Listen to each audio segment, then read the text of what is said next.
Yeah, I'm sure a lot of you are probably sick of me reviewing a bunch of horror movies, so you know what? To end off this marathon, we're gonna go with a bunch of nice light stuff.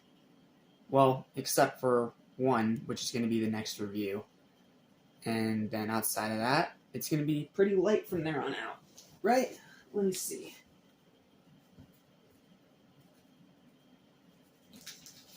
Because Shawshank is not a horror movie, then Wizard of Oz, Godfather is not a horror movie, and then Willy Wonka. So, yeah.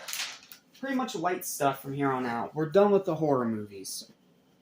So, let's start with a little classic from my childhood. Diary of a Wimpy Kid, 2010. Why am I reviewing this one and not the Disney one? Because the Disney one sucks. Plain and simple. And because I literally just did a whole Disney marathon, and I don't want to have to, make a crossover between these two marathons when that marathon's over. You get my point. I don't want to review those ones right now because I don't like them. So, what do I think of this one? Well, it's pretty fun.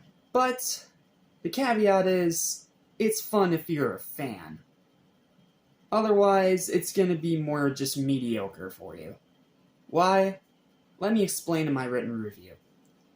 When I was a kid, there were 3 series of books that I was really into and reading all the time. The Strange Case of Origami Yoda, check that book series out, it's freaking amazing.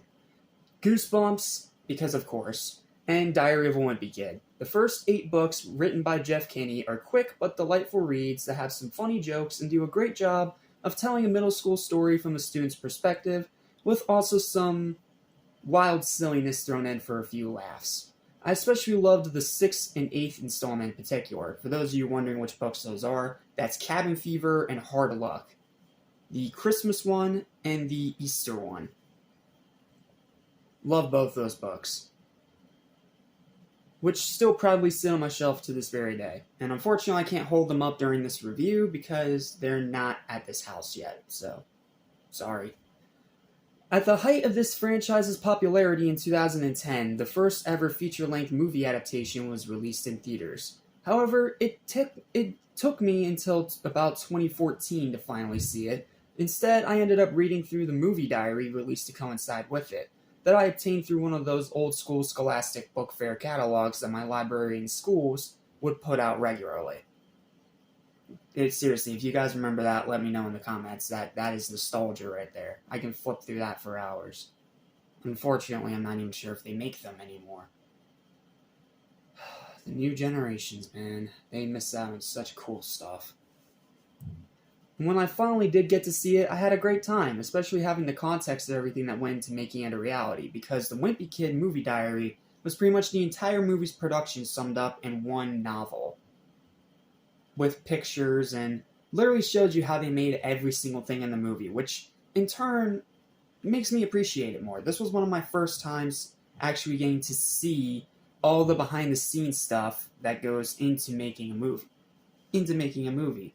Which is probably why it became an obsession of mine for other stuff, especially like the old school 40s horror films. So yeah, this is where it all started for me with the behind the scenes fascination stuff. However, I haven't watched it since 2014, and sadly the books kind of fell off after the 10th one. Seriously, like 10 onward, this series became really bad. So I decided to take another trip down memory lane and see if this somehow still holds up today. And thankfully, it's still as fun as I remember it. The acting is surprisingly pretty good, the writing's in line with the first book, the tone is cheesy.